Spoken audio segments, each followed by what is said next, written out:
আমরা নেতাভিত্তিক রাজনীতি করি না, আমরা আদর্শ ভিত্তিক রাজনীতি করি এবং আমাদের যে কাজ আমরা যেভাবে চাই আমরা মনে করি যে শিক্ষার্থীদের কাছে এইভাবে উপস্থাপন করলে সুন্দর হবে, আমরা সেই জন্য সেইভাবেই করি। দেখুন আপনারা বলেন যে আমাদেরকে যে গুপ্তভাবে করার বিষয়টা উনি বলেছেন, দেখুন বর্তমান যে গুম কমিশন থেকে যে রিপোর্ট প্রকাশ করা হয়েছে সেখানে একক ছাত্র সংগঠন হিসাবে সবচেয়ে বেশি 31% গুমের শিকার হয়েছে ছাত্র শিবির।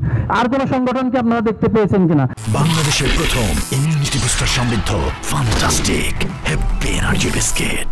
বাংলাদেশের এশিয়ার সবচেয়ে বড় বৃহৎ ছাত্র সংগঠন যারা আছে তাদের মাদার সংগঠন, বিভিন্ন তাঁতি দল, বিভিন্ন দল মিলেও তারা 36%। তাহলে আপনারা কোন ভিত্তিতে বলেন যে আমরা আসলে গুপ্ত থেকে কাজ করি? এটা আসলে ভাবার বিষয়।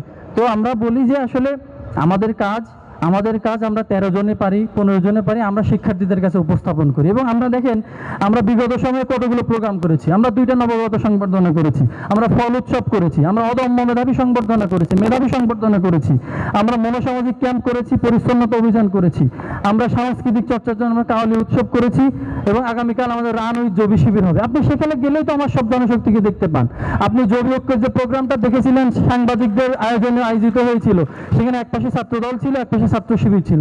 আপনার যদি একান্তই ছাত্র শিবিরের জনশক্তি সম্পর্কে জানতে ইচ্ছা হয় তাহলে আপনি প্রোগ্রামগুলোতে আসবেন, আপনি জানতে পারবেন। প্রশ্ন বোঝেন নাই তাইলে সমস্যা হইলে কাকে গিয়ে বলবে বা বলতে পারবে না তো যে আপনার একজন সদস্য? সেটা আমি তো বললাম, এই জন্য আপনি এসে দেখেন যে কারা ছাত্র শিবির করে, তারপরে যে ছাত্র শিবিরের বিরুদ্ধে এই ধরনের কোনো এলিগেশন নেই। দেখুন বিভিন্ন ছাত্র সংগঠনের দিকে যদি তাকান তাদের বিরুদ্ধে চাঁদাবাজির অভিযোগ আছে, ধর্ষণের অভিযোগ আছে, তাদের বিরুদ্ধে টেন্ডারবাজির অভিযোগ আছে, ছাত্র শিবিরের বিরুদ্ধে কোনো অভিযোগ আছে কিনা?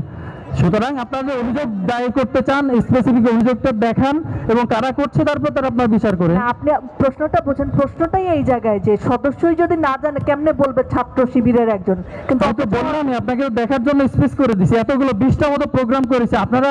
আমরা জগন্নাথ বিশ্ববিদ্যালয়ে করেছি, রাজপথে করেছি, তারপরে কোথায় যে দেখালে আপনাদের মনে হবে প্রকাশ্যে আমরা আন্দোলন করছি, চেহারা দেখে মনে রাখবে। সেটাই আমাদের যা জনশক্তি আছে সেটা আপনারা দেখে নিন।